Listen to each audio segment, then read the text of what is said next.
جی محترم ناظرین، اس سے پہلے میں ایزوسپرمیا کی کچھ اقسام کا میں نے ذکر کیا اور اس میں نے یہ بھی گزارش کی کہ پھر ان ایزوسپرمیا کی ان اقسام کے اندر پھر آگے ان کی بہت ساری شاخیں ہیں یا بہت ساری اقسام ہوتی ہیں۔ تو سب سے پہلے ہم موضوع منتخب کرتے ہیں اوبسٹرک ایزوسپرمیا، یا اس کا دوسرا نام ہے ٹیسٹیکولر ایزوسپرمیا۔ اس کا مطلب ہوتا ہے کہ اندر کسی رکاوٹ کی وجہ سے سپرم باہر نہ آنا یا پیدا نہ ہونا۔ تو اس ضمن میں سب سے پہلے ہم نے اوبسٹرک ایزوسپرمیا کے اندر ہم نے جس موضوع کا انتخاب کیا ہے اس کو ہم کہتے ہیں ایپیڈیڈمل سسٹ۔ سب سے پہلے میں ایپیڈیڈمل کا کچھ محل وقوع آپ کو بتا دوں، اس کا مقصد بتا دوں، تو پھر انشاءاللہ میں آگے اس پروگرام کو بڑھاتے ہیں۔ ایک چیز یہاں پر سمجھنا بہت ضروری ہے، مثال دینا چاہتا ہوں تاکہ یہ بھی چیز آسانی سے سمجھ آ جائیں گی۔ دنیا میں جتنی بھی فیکٹریز ہوتی ہیں ان فیکٹری کے 3 حصے ہوتے ہیں۔ ایک حصہ وہ ہوتا ہے جہاں پہ را مٹیریل موجود ہوتا ہے، یعنی کہ خام مال موجود ہوتا ہے۔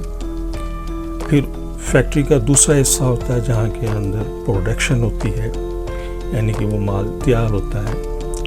اور تیسرا اس فیکٹری کا حصہ ہوتا ہے جہاں پر وہ مال تیار ہونے کے بعد سٹور ہوتا ہے۔ اگر یہ چیز آپ نے سمجھ لی تو یہ چیز پھر آپ کو آسانی سے سمجھ آ جائے گی۔ پورا جسم ہمارا سپرم کی پیدائش کے اندر اپنا ایک کردار، ایک رول پلے کرتا ہے، اس لیے اس کو آپ را مٹیریل ایگزامپل کے طور پہ سمجھ لیں۔ ٹیسٹیز یا خصیے وہ حصہ ہوتا ہے جہاں پہ سپرم کی پروڈکشن ہوتی ہے۔ پروڈکشن کے بعد پھر یہ ایکٹیسیا ایک وین ہوتی ہے، وہاں سے یہ سپرم گزرنے کے بعد ٹیسٹس کے پیچھے ایک وین ہوتی ہے جس کو ہم کہتے ہیں ایپیڈیڈمل۔ یہاں پر جا کر سپرم سٹور ہو جاتے ہیں اور بوقت ضرورت یہیں سے ایگزٹ ہوتے ہیں۔ تو موضوع کا انتخاب ہم نے کیا ہے ایپیڈیڈمل سسٹ، یعنی کہ اس ایپیڈیڈمل کے اندر سسٹ آ جانا، تو پورا موضوع بن جائے گا ایزوسپرمیا ود ایپیڈیڈمل سسٹ۔ تو یہ ایک محل وقوع میں نے آپ کو بتا دیا۔ اب اس میں ایک چیز سمجھنا، اس انداز سے سمجھیں کہ اگر یہ جیسے 2 ٹیسٹیز ہیں، اسی طریقے سے 2 ایپیڈیڈمل ہیں۔ اگر ایک ایپیڈیڈمل کے اندر سسٹ ہے یا رسولی ہے تو پھر سپرم کم ہونے کے پورے چانسز ہوتے ہیں، خدشہ ہوتا ہے۔ لیکن اگر دونوں ایپیڈیڈمل کے اندر سسٹ یا رسولی آ جائے تو پھر یہ ایزوسپرمیا کا باعث بنتا ہے۔ تو میڈیکل تحقیق کر رہی ہے کہ یہ سسٹ ہونے کا یا پیدا ہونے کا سبب کیا، تو بہت ساری اس کے اندر اپنا میڈیکل کے حوالے سے چیزیں موجود ہیں۔ تو اس میں بہت سارے لوگوں کی کچھ اپنی رائے ہے، لیکن کوئی حتمی اس کے اندر چیز سامنے نہیں آئی۔ لیکن جس چیز کے اوپر میں بھی متفق ہوں، بہت سارے جو انفرٹیلٹی سے متعلقہ لوگ متفق ہیں، وہ یہ ہے کہ ٹیسٹیز کے اندر کوئی پرابلم آ جائے یا انفیکشن ہو جائے یا ایکٹیسیا کے اندر کوئی انفیکشن آ جائے تو وہاں پر ایک سیال قسم کے چیز کو پیدا ہوتی ہے۔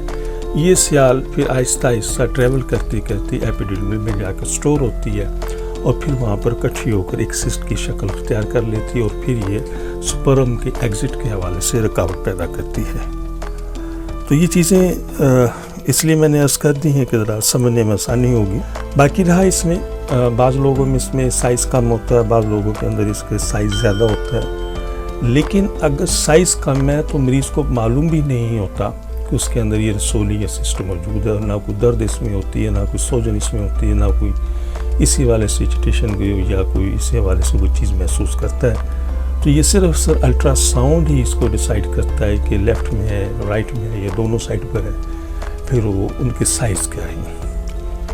تو بعض لوگوں کا یہ خیال ہے، ڈاکٹر حضرات کا نہیں، بعض لوگوں کا یہ خیال ہے کہ یہ جو سیال ہے یا جو سسٹ ہے یہ کینسر کا باعث بنتی۔ ایسا کچھ نہیں ہے، یہ کینسر کا باعث قطعی طور پر نہیں بنتی، چونکہ موسٹلی لوگوں کو تو اس کا درد بھی نہیں ہوتا۔ بعض لوگوں کے اندر اس کا سائز زیادہ ہو جاتا ہے تو اس کے وجہ سے درد بھی محسوس کرتے ہیں خصیوں کی جگہ پر، اور کچھ سوجن بھی وہاں پہ محسوس کی جاتی ہے۔ بہرحال یہ ایک سسٹ ہے، ایک رسولی ہے جو سپرم کو کم کرنے کا بھی باعث بنتی ہے، یعنی کہ سپرم باہر نہیں آتے، اس وین کو رکاوٹ ڈال دیتی ہے، اور یہ سپرم صفر کرنے کا ایزوسپرمیا کا بھی سبب بنتی ہے۔ اگر ہم میڈیکل کے حوالے سے اس کو ہم دیکھیں تو میڈیکل کے اندر اس کا علاج صرف اور صرف آپریشن ہے۔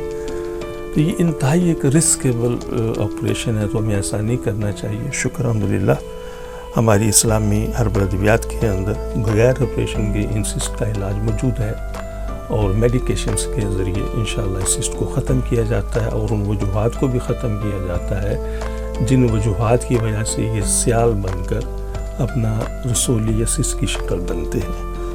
تو جتنی ضروری چیزیں تھیں وہ یہاں پر میں نے عرض کر دی ہیں۔